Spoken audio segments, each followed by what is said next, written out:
They helped me organize all my flat files today, which was just so awesome, and kind of moving some things around. And it's been really great, just clearing out my space, and, it's just fantastic. So it was a great day of that kind of stuff.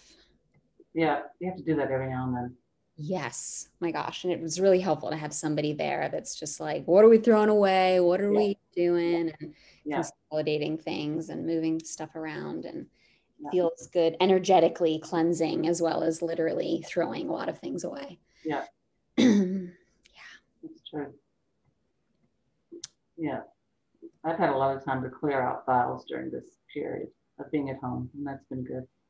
Yeah, it's sort of a general period of reflection and slowing down, which I think has been really nice, actually. Mm-hmm.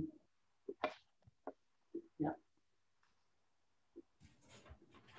Well, good evening, everybody, and thank you for joining us tonight for this really wonderful program. My name is Miguel Perez. I'm the head of public programming for the Phillips Collection. It is my pleasure to one, introduce these two amazing women that are going to be in conversation tonight. The first one, Elizabeth Steele, is the head of conservation for the Phillips Collection. Elizabeth graduated from the Art Conservation Program at SUNY in 1983. She completed postgraduate studies at the National Gallery of Art in Washington and the Metropolitan Museum of Art in New York. She joined the Phillips Collection in 1987, where she created the museum's first in-house conservation facility, which is actually something I did not know before Lily sent me her bio. As head of conservation, she oversees the care, conservation, loan, and exhibition of the Phillips Collection, of our artwork. She's in charge of making sure that everything is okay and stays safe, which is amazing and an incredible job. And she does an incredible job. Rose Jaffe is a local artist. That's what she wanted me to say. But for those of you who know her work, it is absolutely incredible and amazing. And Rose, I have to say, you are one of my favorite artists in the DMV area. So it's great to work with you.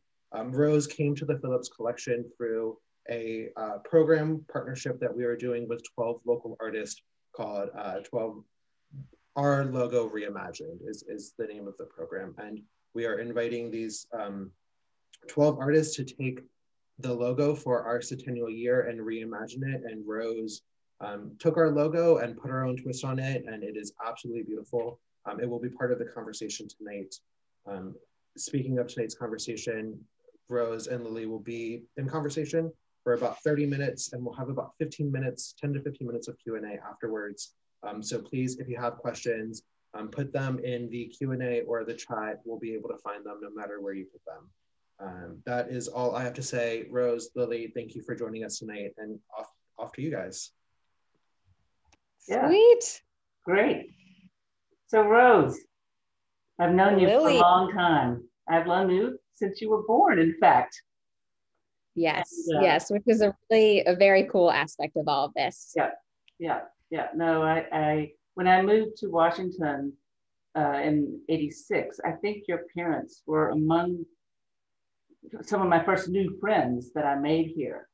And since you were born in '88, that means I do remember your mother pregnant. And she got pregnant once again after that. But anyway, it's been fun watching you grow up and knowing about your interest in the arts. And I think, starting in high school and then University of Michigan. And I think the last time we actually saw each other was you had a group show on Capitol Hill. Was that 3 years ago, 4 years ago, maybe? Oh, yes. I think the one, the Fridge show, I think was, perhaps 2014. Yep. Yeah. Yes, absolutely. I mean, I think when the Phillips asked me to be a part of this sort of centennial logo redesign project, which is just, I was very honored to be asked. And they said part of it was programming with someone at the Phillips. I immediately thought of you. And I just have, been inspired and loved your work, and also sort of been fascinated with what you do as a career. And so it was very natural to connect with you. And I'm so excited for this conversation. Well, we certainly had fun talking about doing this because we realized we have so much overlap and areas of common interest. So why don't we start with the logo? Can we see it? Because it's really fun. Yes. And it's so you, it's so your art. And I think everyone will enjoy that. All right, I am going to screen share. Fun times. All right, can you see my screen? Yep. Hope you can. Okay, great.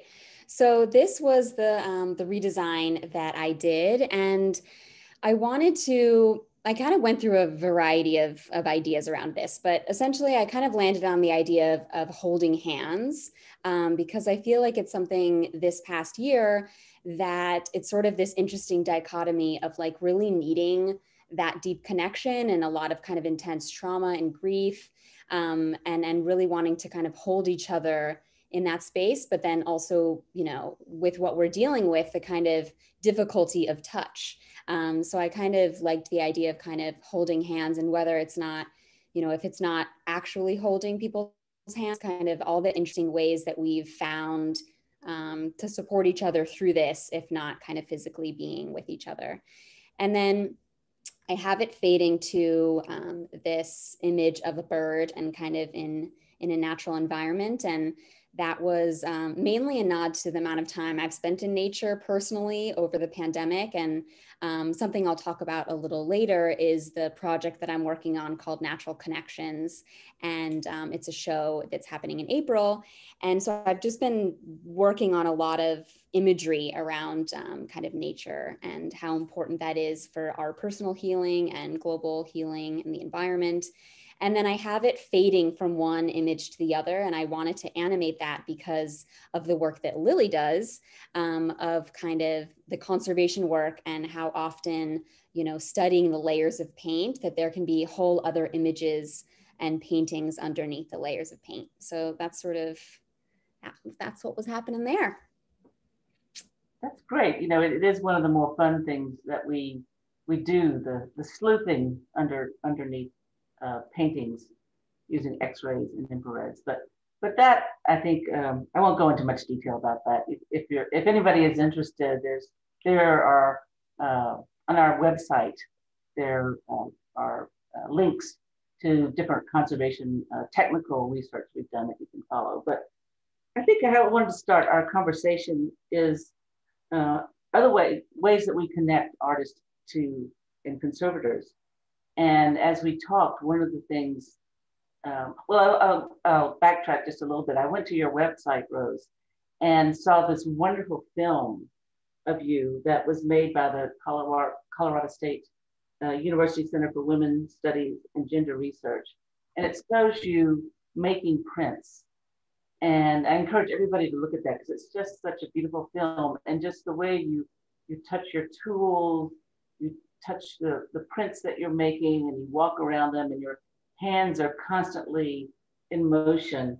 And you talk about how it's a healing process to make art. And I think conservators feel that way too. We love having our hands on the art. You have to be good with your hands to be a conservator. And conservators often say that it's a very therapeutic process. So I think that love of materials and tools, we're always looking for better tools to do our work, is something that we have in common as a conservator and an artist. And maybe you have some more to add about that. Yeah, absolutely. That was really something that I think in our initial conversations was like very much an overlap, and we wanted this to be, more of a dialogue, and what was something that was really a common thread. And it really seemed that materials was such a natural thing that you connect to in the work that you do. And materials for me, I was sort of reflecting on how much I've always loved materials. And I think that sometimes the process of making the art for me is just as much a part of the art as the final piece. And that I love, different types of paper. And, I know tons about pens and inks and brushes and all of those kind of what different marks make on different things. And I've just always been fascinated with that type of stuff, and that I really love, you know, when I think about like, what is my bliss, I really am like, it's just a day in the studio making art, just spending the literal time. And I'll, you know, easily spend 8 to 10 hours just making and cutting things and painting and taking things off. And kind of, I love, love, love exploring the materials. And when people are like, oh, you know, if you're in a block, what's the source of inspiration? And one source of inspiration is just finding a new material. Like, you know, a box of crayons can keep me occupied for a long time. So I really, you know, I've just found that the process and materials is a source of fascination and love. And that art, I mean, art is just so healing and something I could talk about over and over and forever. But, you know, it's been, especially throughout the pandemic, I really retreated into my studio and just spent a lot of time alone making work. And a lot of the work that I made was colorful and playful and really full of joy, because I think that's really what I was sort of craving. So art has always been just a healing, meditative space, and just so happy that it's in my life. Yeah. I'm so happy that, you know, there's places like the Phillips that, you know, as a place that I visited since I was a kid, has always been a place of just like constant inspiration. Yeah. Yeah. I think that's one of the things that, you know, conservators are very interested in artists and their process. And it's one thing that we study. And when we're actually treating works of art, you know, when they come to the studio, we don't just sit down and say, okay, today I'm going to clean this painting or something. We spend hours, weeks, months, however long it takes, researching the artist and the artist's materials and their process to make sure that we really understand how they made the work of art. We probably spend more time doing our research on the artist than we do actually treating the work. So that's one of those areas of overlap that we have, that interest in process and Yes. materials. You know, is it egg tempera? Is it oil paint? What is this? You know, things like that. We Yeah. sure that we understand that before we start working on a work of art. Yeah, and I think that, you know, that's something that I also didn't, I think there's a lot about what you do that, you know, the general public, of course, doesn't see. It's not really part of what, you know, the audience to the, like a visitor to the museum sees. But I think that that's kind of just fascinating to hear about the process behind how much research, whether it's like a living artist or somebody who's passed away, that goes into the work of recreating and conserving pieces of work. Yeah, and we just started a relatively new initiative at the Phillips, maybe 3 years old, of documenting contemporary artists that we're collecting. Our collection of contemporary artists growing very rapidly, and they're often artists that are making art from sort of non-traditional materials, you know, found objects, different types of glass, recycled materials, um, strings, linoleum tiles, things like that. And most of the things that the artists are using, if they're well stored and in a good environment, they'll last pretty well, but some of them will not last so well, and they will change in color and time and degrade. And so we started a process of interviewing the artists to find out how they feel about change in their works of art, or if the works of art are damaged, or if a part needs to be replaced. What do they want us to do? So we documented, sort of conservation by documentation.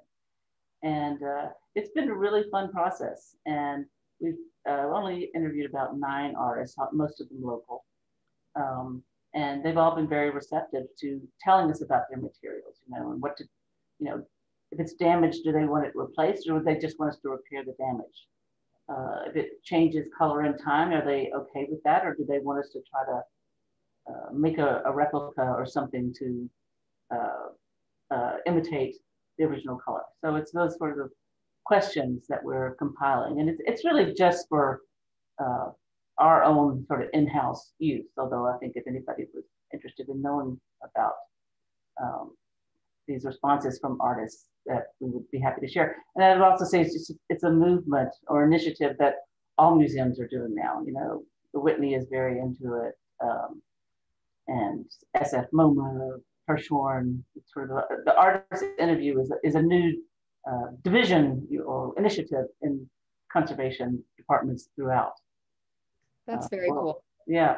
Yeah, I mean, hearing about that is something, you know, it was very cool to hear about that, because I think I was curious, you know, you've done incredible work on, you know, Degas or Van Gogh or Renoir, you know, these really amazing paintings and incredible, you know, famous artists, but that, you know, that's oiled paint for the most part. And, you know, the art world, it feels like it's sort of almost exponentially changing and almost like faster and faster it's evolving. And now there's like digital and lots of media art and projection, and just like what art is sort of always evolving. And so I was really curious to hear sort of how your work has evolved as art continues to grow and change. Yeah. And I think that it's really cool that now, you know, of course you can't interview Degas about, you know, how would you like your work restored? But I think it's very cool that there's this initiative to kind of talk with living artists and you know, hear what it is that, how they want their work preserved. So I think that, you know, it's fascinating. And I'm curious, like, how do you sort of see, you know, as this continues to evolve, you know, will you just keep doing more of these artist interviews? Like, how do you see your work kind of evolving and changing as it goes on and on? Yeah, I mean, yes, we'll keep on doing these artist interviews. Certainly, collecting materials, what kind of materials they use. We might, you know, stockpile some, you know, strings or threads, you know, that a certain artist used, so that we'll have them on hand. But I think it's also, you know, in conservation. Well, the two new, since I've been in the field of conservation, which is 35 plus years, I think, there are two new types of conservators that have sort of evolved from this. And one is conservation of contemporary art. There's just a whole, you know, division within conservators. You know, usually it was just paintings, paper, objects, photographs. Yeah. Photographs is sort of new actually too. So now it's conservators of contemporary art. And then there's an even newer one, which is time-based media conservators. Wow. And that's very complicated. I handed off, contracted to somebody else because I can't do it. But it is, you know, the media, you know, the different types of players and that lots of time-based media are recorded on, they become obsolete. And so then how do you keep this information from the videos preserved? And you have to constantly be updating and copying discs and things like that. That's fascinating. So it's a learning process. It's always a learning process. Yeah, I think that's fascinating. And I just think that, you know, it's interesting to constantly, you know, evolve and grow who's conserving the work as the work evolves and changes. So that's fascinating. Yeah. So I wanted to get back to things that you've been working on. And as I can't remember what Miguel said, you know, I think, you know, you do a lot, you work in a lot of different kinds of mediums, paintings.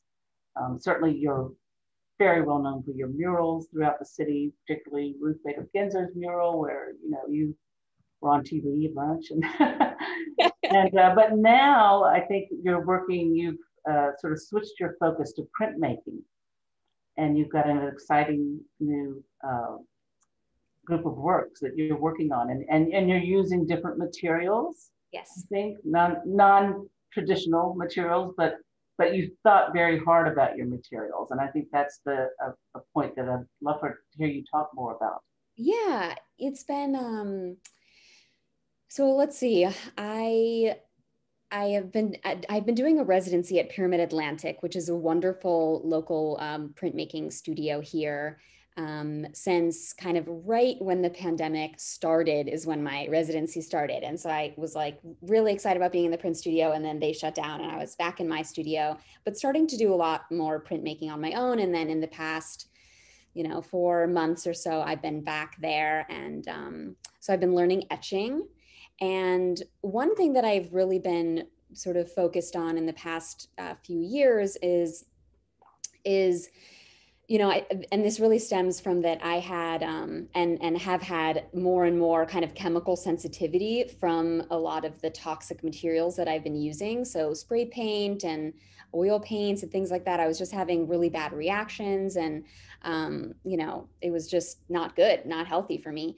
So I would really start to think about, what are alternative materials that I can use for my own self, and then I've been very interested in climate justice and a variety of sort of social justice things, but specifically kind of climate justice lately. So I really thought about, as an artist, what am I really contributing to like the toxicity in the materials that I'm using? So etching, of course, naturally uses ferric acid and copper and a lot of very toxic materials. And so there was somebody that was coming through Pyramid and teaching this whole non-toxic etching technique. And so I was really excited about that. So I learned this new technique, and it kind of sparked this whole idea of just starting to really lean into making work that was like, more from the earth. And also when it returns to the earth, what is it really doing? So I decided to call the kind of, it's a larger project, but it's sort of culminating or hopefully continues, but it's called Natural Connections. And generally it's kind of the idea of how humans are connecting to nature. But sort of within that, there's kind of a few different layers, and there's kind of the like spiritual, kind of cosmic, universal, like that we are, very much one, the kind of like Buddhist Dalai Lama, like, nature, like nature's health is the same as our health. So there's kind of that level. And then there's just the more direct, like healing and people spending a lot of time in COVID outside, kind of breathing fresh air and really connecting directly with the land. And the ultimate goal is that, I think that like, it seems that reason doesn't really work in kind of convincing people that they need to make changes in their life in order to save the planet. So I've been trying to think about other ways of sparking the conversation. And I think ultimately, I think that we care for things that we love. And I think that the more we can build love and empathy and compassion for the natural world around us, hopefully we can kind of show up in real authentic ways to save it. So this show is kind of all about that. So I'm talking with, I'm interviewing and directly connecting with a few different people in the DC area that are doing really amazing things with rehabilitation, whether it's like Kenilworth Gardens or Rock Creek Park. And I'm photographing them and making etchings of them. And then I'm making paper from refuse that I find in Rock Creek Park or other places like that, and then printing the portraits on that. And there's sort of a lot of different things. And it's in April, so I still have some time and still working out what exactly is going to be in the show. But that's sort of more or less something that I've been really thinking a lot about, is kind of like what are we really doing with this planet? What are we doing with this planet? Like, what are things that we can do in our personal lives, and how to really better understand how we're so deeply connected to everything around us, and hopefully that's also like the humanity of other people, and also the humanity of plants and trees and animals and things like that. So that's the gist. And I'm really excited about working in the studio. I love public art, of course. I love painting murals, and I'll keep doing that. But this has really been a time for me to kind of, take more time, do more research, build something a little bit bigger, and really excited to show everyone in my show in April. That's so cool. It just sort of ties in with just so many themes that we're all living with right now. Recycling, the basic one, and climate change. We've got to step up to the plate to do everything we can. Yes. So that's neat. Well, you have to take notes on what the actual materials are that you're putting into your paper, because that'll be fun to track, see how they last. And so can I ask you, what is the etching material that you're using? What is it actually? So I'm etching on aluminum instead of copper. Okay. And then instead of ferric acid, it's this very interesting, it's basically like sodium bicarbonate. It's called salt etching as well. And it's kind of a mix of like salt and pH down, and then like calcium sulfate or something. Mm-hmm. And some like scientist whose daughter was into etching, but was like, this is really toxic, and I'm gonna think about a way to change it, just came up with this through like a variety of different testing and chemical things. And so it does the exact same thing. It just eats away at the ground.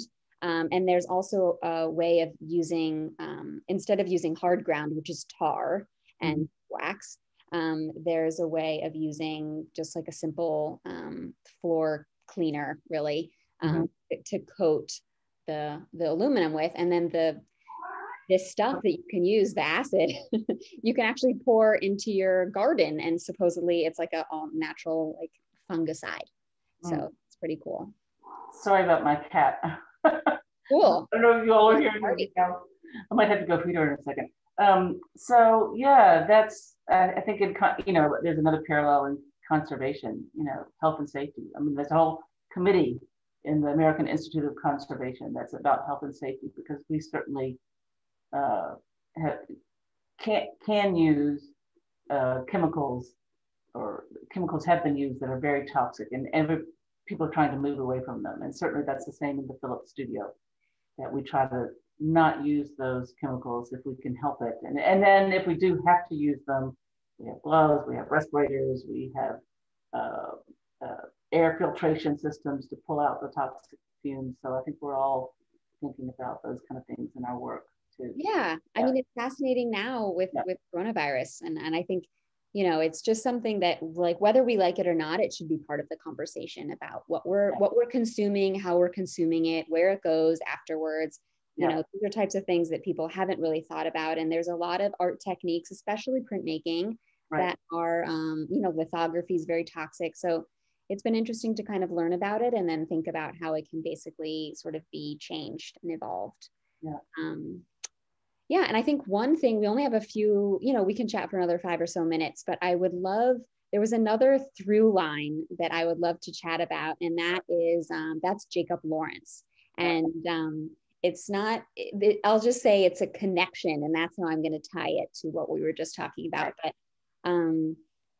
Jacob Lawrence, for me, has been somebody that I was lucky enough to live with a piece of his in my house. And as a really young kid, I loved just the kind of vibrant colors. And then, of course, as I grew up and really understood who he was and his story and what he was all about, I did book reports on him and just really loved Jacob Lawrence always. And then I found out that our grandparents owned a piece of his called Taboo, which is an original painting and now is at the Philadelphia Museum of Art. And I know that, he's had an amazing retrospective at the Phillips collection. And so he's just somebody that's a big inspiration of mine, and somebody that I thought was so cool that not only, have you've worked with him on restoring his work, but he was one of those artists that was living, and you could have a real conversation with him about what it looks like to restore his screen prints, his paintings. So I was wondering, maybe you could talk a little bit about your experience with Jacob Lawrence. Sure. I mean, when I think about it, even before the artist interview initiative ever started, I had the great privilege of being able to interview him. When we did the Migration series exhibition, date, when would that have been? 90s something, early mid 90s. And I had him in the conservation studio with one of his paintings in front of me. And there were several people there. There was our chief preparator was there, Shelley Washuzan, and one of our curators, I believe it was Elizabeth Chu at the time, was there. Anyway, and we just sat and looked at his painting, and it was one of the Migration series paintings, and talked about it from all our different perspectives. And I suppose I the thing I was sort of interested in talking about, not just as materials, but also, so the migration series, when they were first shown, probably for the first, I don't know how many, 20 years or so, they didn't have any glass or plexiglass on them. And so Right. they're a casein tempera, which is a very matte, soft medium, and they got scratched and scuffed quite a bit. So now they have a plexiglass in front of them. But my question to him is, how do you feel about these scratches and these scuffs? And some of them are disfiguring more than others. But the problem for conservators when you're restoring works of art, especially flat, matte color, it can be so difficult to perfectly match the color. And sometimes it's better to live with the damage than to try to restore it. The restoration can look worse than the scratch itself. So we had this detailed conversation about that, which is great, and I've recorded it. And he's, he says, yeah, if it's really disfiguring, retouch it. But if it's that doesn't make too much difference to the composition, just leave it. And so that, that was something I've documented that Jacob Lawrence has said. And I've published that information too, so that anybody else working on Lawrence's work would know that. But the connection with taboo is really great, because that was for the retrospective. And I don't know how we found out that your grandparents owned it. And then I made the connection with your father. It was like, okay, we're gonna see if we can borrow this work. And it was in your grandparents' house in Philadelphia. And so Beth Turner, who was the curator for the exhibition, and I went to your grandmother's house. I think your grandfather passed away by then. And we had lunch, and your father, Ferry, met us there. And Beth and I had to do sort of a little bit of a convincing act to get your grandmother to agree to loan this wonderful painting. It's amazing. Exhibition. So, and it was just a great story, getting to know your grandmother. And she came to she did agree to loan the work. I had to do a little work on it. It had some flaking paint. She came to the opening, and it was really fun. And I guess your grandparents, actually, they knew the Lawrences. I think the Lawrences had dinner at their house. I think not only did they collect them, but I think they knew them. It's amazing. I mean, my grandparents were just wonderful supporters of the arts. And I think that's really been something that, it's amazing. So that was just very cool. Just fun. Just a lot of fun to be part of that process personally, Yes, so many connections. I think that that's just beautiful. And I think it was very natural to chat about that. And I think something that, I mean, the Phillips collection has been a part of, as a Washingtonian, as part of the kind of fabric of DC. And it's just such a wonderful, it's just such a wonderful place. And I, every time I go there, I'm inspired by something, and they've just had incredible, incredible shows. And I still remember the Calder and Moreau show, which just kind of blew me away. And I think it was a while ago, but I just really, something about that show I think about to this day. So I think that the curating is beautiful, and it's very cool. Yeah, that would be at the top of my list as well. It was just beautifully curated, beautifully installed. It was a wonderful learning about the connection between the two artists, which I don't think a lot of people knew. I certainly didn't know before. I didn't know anything about that. And I think that, what a privilege it is for us to be able to visit, these amazing artists. And I think for me, I'm so lucky that I also had parents that really, I grew up in a house of art, and I was really just put, in places full of art from a young age to really see the value of art and art making. And I really don't take that for granted, which is very cool. Should we open it up to questions? Yes. Yeah. So we have a couple questions that have come in, and we get through these as more questions come in. But the first one, Rose, is very much directed to the work that you've done in the role of community engagement. So it says, given the work you've done in the past, can you talk about the role of community engagement during the pandemic? Yes, this is a very interesting question. So, one thing that I've thought a lot about in the pandemic is how do we still find connection when you can't be all together? And I've sort of, I've kind of taken this time as an opportunity to find deeper connection with individual people, which is something that I think even in doing like community organizing and a lot of that stuff, I felt like I knew a lot of people and I did a lot of things, but maybe some of the relationships were a little more shallow. And so I've really kind of taken this time, which, you know, I don't think that there'll be a time quite like 2020, you know, maybe fingers crossed. Maybe I shouldn't say that. But, you know, it was a time for me to kind of take long walks with people, kind of even friends that, you know, of course I knew, but like hadn't really gone on like a 2 hour long hike with or something. So, and even with my mom and my dad and my sisters, you know, it was a time to sort of go a little bit deeper. So, you know, I've done some like different Zoom, you know, kind of workshops and still kind of keeping that up. But I think that I think there's something so important about that physical connection, and I've really tried to just kind of narrow it down and try to take the opportunity to really kind of build those more deep, authentic connections with specific people. How do you think those deeper, more authentic connections are affecting the work that you make, since so much of it is about connecting? Yeah. Um, you know, I think that, like, for example, the portraits that I've taken so far for my show in April, I've been trying to photograph all my own subjects lately. And I think that that in and of itself makes me feel more connected to the work. And then, you know, in the kind of in the taking of the picture, you know, it's generally we have a conversation 20 to 30 to 45 minutes to an hour about the work that they do, why they're so passionate about it. And then kind of somewhere along the way, I'm like, oh, this is a cool set of tree stumps. Like, let's like take a picture here, you know?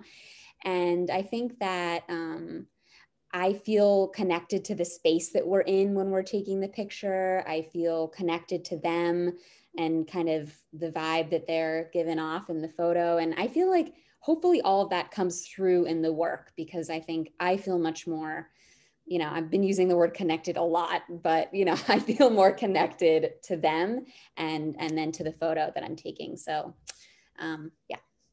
Yeah, no, that's great. So we have a question here. Rose, can you tell us more about your work with youth and activism, how to encourage more of these activities? Yeah, so I love working with youth. I used to teach middle and high school art, and that was really wonderful and I think transformative to teach in the city. Um, I think that I'm also working on, I'm part of a mentorship program right now, working with kind of emerging artists, which is very interesting because I was just feel like a few minutes ago an emerging artist. And now I feel like I can finally imbue some of the wisdom onto, you know, younger artists. I think that, you know, I've been doing a lot more like I guess spiritual work, you know, in the past few months and especially in coronavirus, like just like hounding a lot of kind of interesting spiritual stuff. And a lot of it is, you know, it's really helped my creative practice because I think a lot of that stuff is really about finding your, you know, for lack of a better word, sort of true self. And I think the more that young people can work on finding what really, you know, who they are without what other people think about them and kind of create from that place. I think that people will sort of be able to just make work more freely without fear of what other people will say. And I think that's the best work, you know? And I think that a lot of young people have a lot of all kinds of fears, right? About what other people will think about them and a lot about what, if their work is good enough, if they're good enough. And so I think I encourage a lot of young people to really find things that bring them joy and then spend as much time as they can making work and making their own art unapologetically. So I hope that answers that question. Yeah. Lily, this one is for you. Okay. A question on if you could tell us what is the most difficult or rewarding work that you have done? Like, what is the most, I guess, what is the most difficult or rewarding piece that you have worked on? Yes, great question. Well, there's been a lot of them.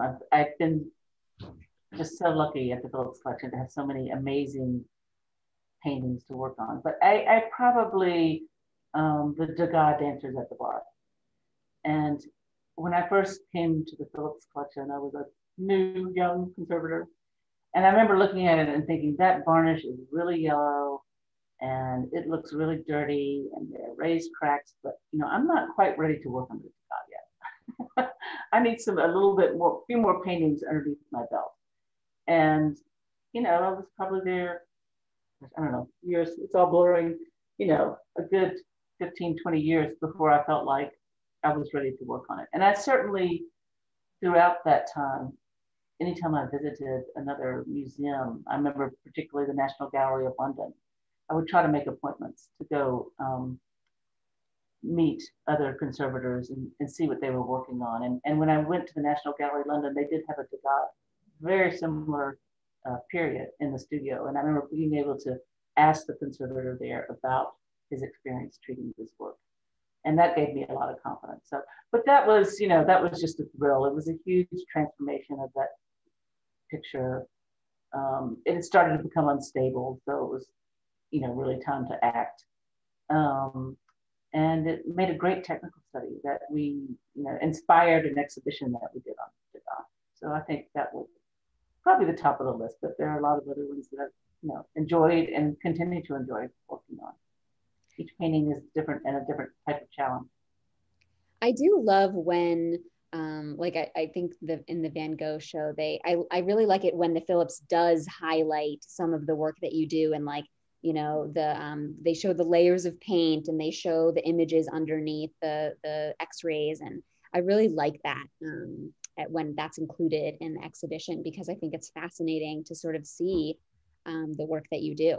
Yeah, our visitors seem to enjoy that. Well, we've got one coming up on Picasso, but I'm not going to tell anything about it, but that's our next one coming down the road. So that's very exciting.